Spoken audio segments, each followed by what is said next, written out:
ದತ್ತಾತ್ರೇಯ ಪೀಠ ಹಿಂದೂಗಳ ಪೀಠ ಆಗಬೇಕು ಅಂತ ಹೇಳಿ 30 ವರ್ಷದಿಂದ ಪರಿಶ್ರಮವನ್ನು ಹಾಕ್ತಾ ಇದ್ದೀವಿ.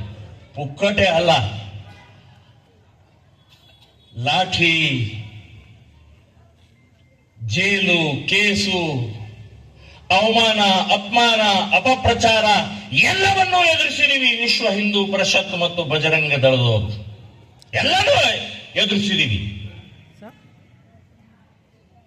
ಇದರ ಲಾಭ ಎಲ್ಲರಿಗೂ ಆಗ್ತಾ ಇದೆ.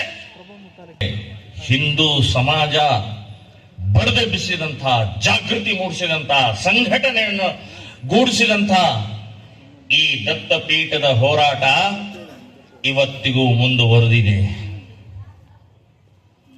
ನೋಡಿ, ಅಲ್ಲಿ ಇತ್ತೀಚೆಗೆ ನಾವು ಶ್ರೀರಾಮ ಸೇನೆ ಸಂಘಟನೆಯವರು ಹುಣ್ಣಿಮೆಗೆ ಹೋಗಿ ಪೂಜೆ ಮಾಡಿ ವಾಪಸ್ ಬರಬೇಕಾದ್ರೆ ಒಂದು ಕುಟುಂಬ ಭೇಟಿಯಾಯ್ತು ನಮಗೆ.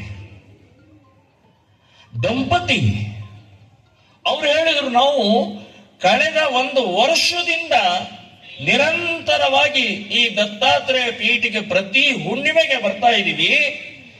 ನಾವು ಬೇಡ್ಕೊಂಡಿದ್ದೀವಿ, ನಮಗೆ ಮಕ್ಕಳಾಗಿಲ್ಲ, ದತ್ತಾತ್ರೇಯ, ಗುರು ದತ್ತಾತ್ರೇಯ ನಮಗೆ ಕೃಪೆ ಮಾಡು ಅಂತ ಹೇಳಿ ಪ್ರತಿ ನಾವು ಬರ್ತಾ ಇದ್ದೀವಿ.